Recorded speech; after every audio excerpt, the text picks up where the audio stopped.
5টা 15 বাজে বেরিয়েছি, আমি তো বেরিয়েছি। আর এই যে বনশ্রী আর শ্রেয়ান যাচ্ছে। এখন যাচ্ছি একটু জায়গায় একটা, দেখ 2তলা বাস কি সুন্দর। এখানে এসছি একজনের রুম দেখতে, আর রুমটা তো দেখে আমাদের খুবই পছন্দ হয়ে গেছে। পুরো কাজ করা একদম সব কিছু নতুন নতুন লাদি, এখানটা বসার জন্য সোফার মতো করা আছে, এখানেও করা আছে আলমারি মতো রাখার জন্য, সব কিছু এসির জন্য করা আছে পর্দার ভিতরে, একদম খুব সুন্দর। 1 পায়খানা বাথরুম, এখানেও কাভার রাখা আছে। स्लाइडिंग डोर दिया हुआ है उधर भी, ये देखो ट्रॉली भी सब চারিদিকে কভার করা আছে, টলি করা আছে। মডেলার কিচেন, ये देखो स्लाइडिंग डोर एसी रहेगा, ये स्लाइडिंग डोर है। আচ্ছা এই ঘরটাও নেবে শতাব্দী, যে ঘরটা নিয়ে নাও খুব সুন্দর আছে। ज्यादा হ্যাঁ হ্যাঁ আবার ঘর নিচ্ছি আমি, तो किचन में भी सो सकते हैं। রুমটা আমি নিয়ে নেবো, পছন্দ হয়েছে, বনশ্রী পছন্দ হয়েছে, বলছে নিয়ে নাও। इधर भी स्टोरेज बनाया हुआ है। हाँ लेकिन अच्छा है, जिसको लेना है उसको देखना है ना, जो लेने वाला है उसको भी देखना है ना। हाँ চেরি है ना, वो চেরি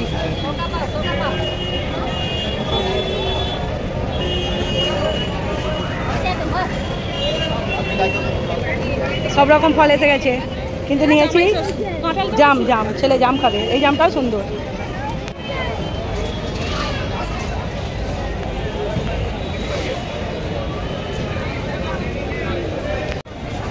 कप করে নি 100 रुपया पाव है, कितना करवाता ना? हो गया आधा ही हो गया पाव। कितना हो रहा है इसका देखो।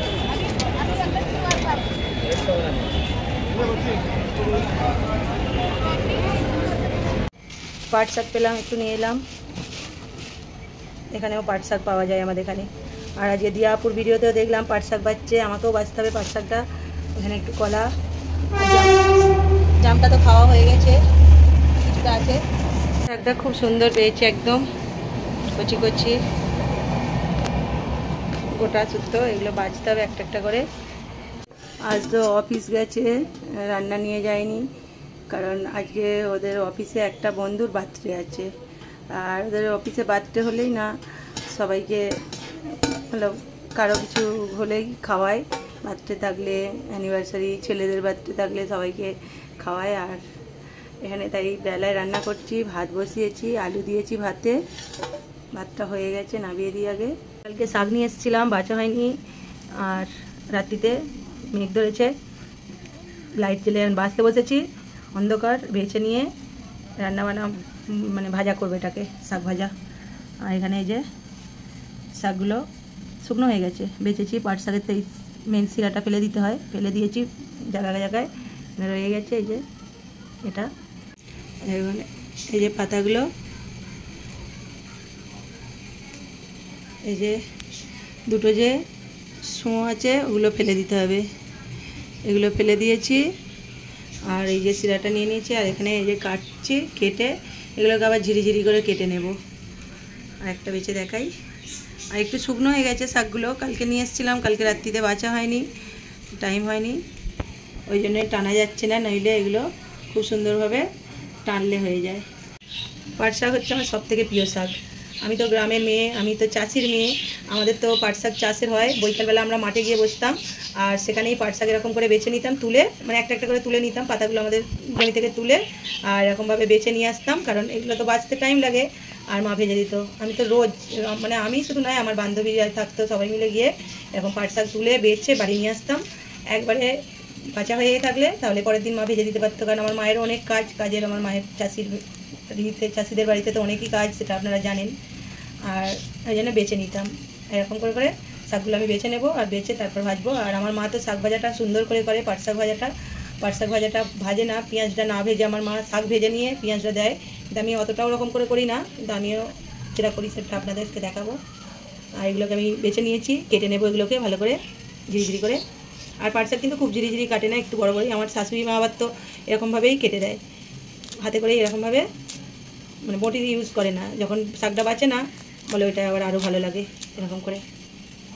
যাই হোক, আমি একটু কেটে নেব, আমার মা বলে একটু কেটে নিলে বেশ ঝিরিঝিরিটা বেশি ভালো হয়। শাকগুলো বেছে নিই, তারপর ভাজাটা দেখাবো। শাকটা ভাজা বসিয়েছি, আর শাকটা তো পেঁয়াজ রসুন দিয়ে ভাজলাম, বেশ ভালো করে ভাজবো। নুন দিয়ে দিয়েছি, আর শেষে নামানোর সময় একটু চিনি দেবো। আকাশটা এত মেঘ করে যাচ্ছে, পুরো লাগিয়ে রাখতে হচ্ছে, লাইট জ্বালিয়ে রাখতে হচ্ছে। আমার তো পাট শাক খুব প্রিয়, আমার মতো কার কার পাট শাক খুব প্রিয়। শাকটা দেখুন কেমন ঝুড়ো ঝুড়ো হয়েছে। আর শাকে কিন্তু একটু পেঁয়াজ দিলে তবেই খেতে ভালো লাগে, যে কোনো শাক ভাজাতেই। আর আমার মা তো বললাম না, শাকটা আদা ভেজে নেয়, তারপর পেঁয়াজটা দেয়। এরকম ভাজা হয়ে এলে পেঁয়াজটা দেয়, দিয়ে বেশ অনেকক্ষণ থেকে ভাজে। সেই শাক ভাজাটা তো আরও খেতে ভালো লাগে। সেটা মায়ের ধৈর্য আছে বলে সেরকমভাবে ভাজে, আমার তো অত ধৈর্য নেই বসে বসে ভাজার। আমি আগে একটু পেঁয়াজটা দিয়ে নিই, শাকটা ভেজে নিই, তারপর চিকেন পকোড়াটা করবো। এখানে একটু পেঁয়াজ ভেজে তুলে রেখেছি, লঙ্কা ভেজে নিয়েছি, আমার জন্য তৈরি করব। ভাতে আলু দিয়েছি, কিছু তো রান্না করে নিই, ডাল আলু ভাতে, আর শাক ভাজা আর চিকেন পকোড়া। আর এখানে সেই অল্প চিকেন রেখে দিয়েছিলাম, সেটার একটু পকোড়া করব, আর একটু অন্যরকমভাবে পকোড়াটা আজকে করবো। তিনজনে তো খাবো, আর ওদের পাপা তো অফিসে খাবার দিয়েই দিচ্ছে, নিয়ে যাই বলে। আর এখানে আমি পেঁয়াজ, আদা, রসুন, কাঁচা লঙ্কা নিয়েছি, একসঙ্গে সব কিছু পেস্ট করে নেব। সব কিছু পেস্ট করে নিয়েছি একসঙ্গে, আর এর মধ্যে দিয়ে নেব আদা, রসুন, পেঁয়াজ, কাঁচা লঙ্কা সব দিয়ে দিয়েছি। এবার এর মধ্যে আমি দেবো পরিমাণ মতো নুন, আর দিচ্ছি অল্প একটু লঙ্কার গুঁড়ো দেবো, বেশি দেবো না, কারণ কাঁচা লঙ্কাটা তো দিয়েছি। আর হলুদ দিয়ে দিচ্ছি পরিমাণ মতো।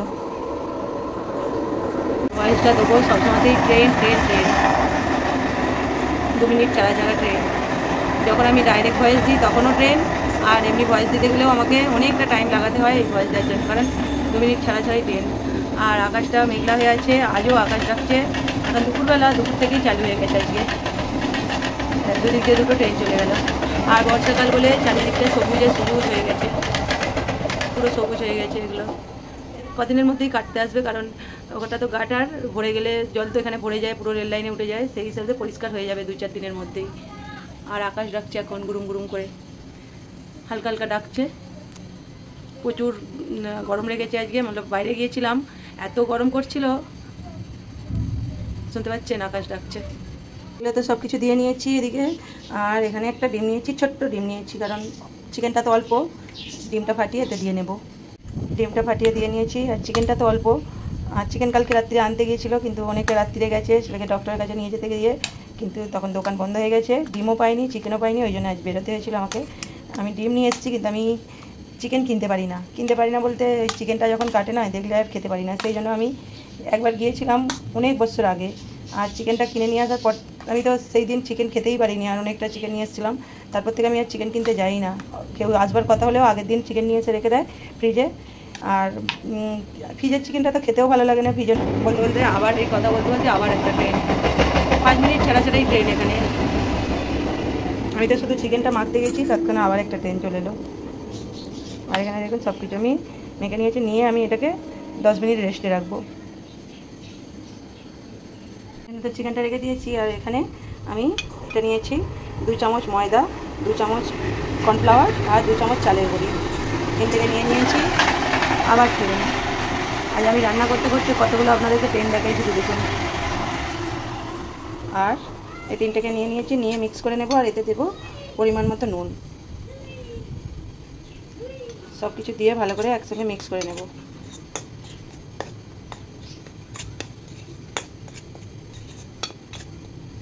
দশ মিনিট হয়ে গেছে, 10 মিনিট পর চলে এসেছি। আর এখান থেকে আমি চিকেন নিয়ে নেব 1 পিস, নিয়ে ভালো করে এতে কোট করে নেব চেপে চেপে।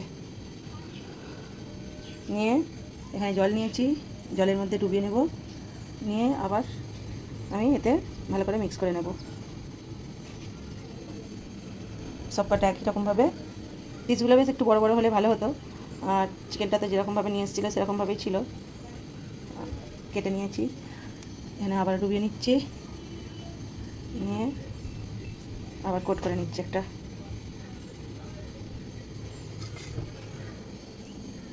সেমভাবে সব কটাকে এরকমভাবে করে নেব। এরকমভাবে চিকেনটা কিন্তু খেতে খুব সুন্দর লাগে। আর বাচ্চাদের তো একটু নানা রকম ধরনের চিকেন খেতে পছন্দই করে বাচ্চারা, যে বাড়িতে বাচ্চা থাকে, বাচ্চা বড় সবারই সবসময় একই রকম চিকেন খেতে ভালো লাগে না, একটু অন্যরকম কিছু হয়ে গেলে সেটা খেতে আরও ভালো লাগে। আর চিকেনটা তো বুঝতেই পারছেন আমি কীরকমভাবে করছি, KFC স্টাইলের একটু চিকেনটা বানাচ্ছি।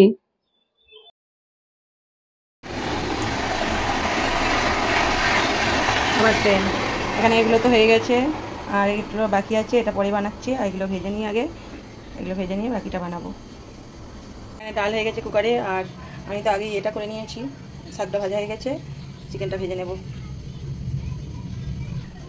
তেলটা বেশ ভালো মতো গরম হয়ে গেছে, এবার চিকেনটা ছেড়ে দেবো মধ্যে।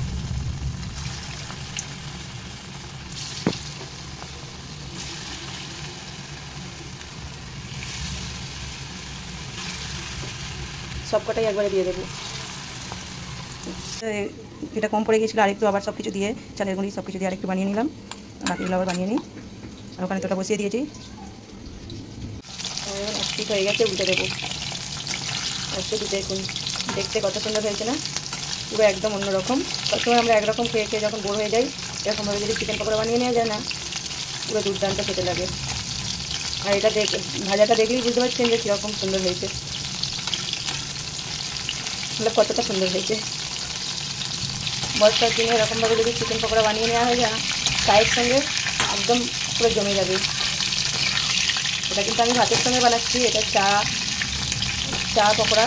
বাড়িতে যদি হঠাৎ করে চলে আসে, আর অল্প যদি বাড়িতে চিকেন থাকে, আর অন্য কিছু তো চাই না, বাড়িতে যেসব উপকরণ আছে সেই সব দিয়েই এটা হয়ে যায়।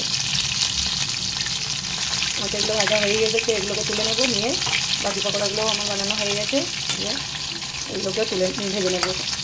এগুলোকে তুলে নিয়ে আমি মিডিয়াম টু হাইটে রেখেছি এই সময়, বাকিগুলোকেও দিয়ে দেবো, দিয়ে একই রকমভাবে ভেজে নেবো সবগুলো। আপনাদের কেমন লাগলো আমার চিকেন পকোড়া রেসিপিটা? যদি ভালো লাগে বাড়িতে একবার এরকমভাবে ট্রাই করে দেখতে পারেন, আশা করছি ভালোই লাগবে। করে বৃষ্টি পড়ছে, বৃষ্টি এসে গেছে রান্না করতে করতেই, ঝাপটা দিচ্ছে, এত হাওয়া দিচ্ছে। আর ট্রেন গেলে একটু বেশি হাওয়াটা দেয়, আকাশে পুরো মেঘলা করে এসছে। হ্যাঁ, এত হাওয়া দিচ্ছে, আমাকে বন্ধ করে রান্না করতে হয়। আর এমনিতে এখন এবার ঝাপটা দিন আসছে, ঝাপটা দিচ্ছে, বৃষ্টি হচ্ছে, নিচেটা ভিজে গেছে, ঝিরঝির করে হচ্ছে। আর এখানে আপনাদেরকে একটা ভেঙে দেখাই, দেখুন কতটা ক্রিস্পি হয়েছে, বুঝতেই পারছেন।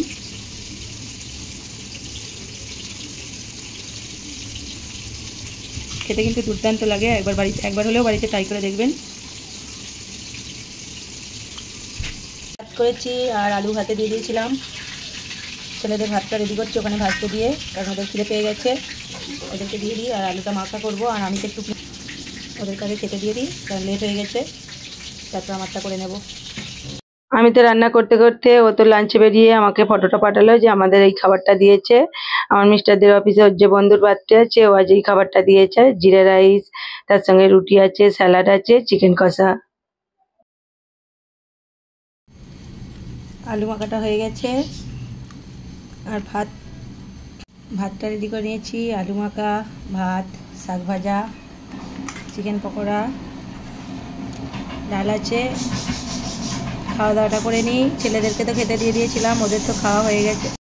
চলুন খাওয়া দাওয়াটা সেরে নিই, আর আজকের ব্লগটা আমি এখানেই শেষ করছি। আবার দেখা হবে নতুন একটা ব্লগ ভিডিও, নয়তো নতুন একটা রেসিপির সঙ্গে। সকলে ভালো থাকবেন, সুস্থ থাকবেন, সাবধানে থাকবেন। আর আজকের আমার ভিডিওটা যদি ভালো লাগে লাইক কমেন্ট করে দেবেন।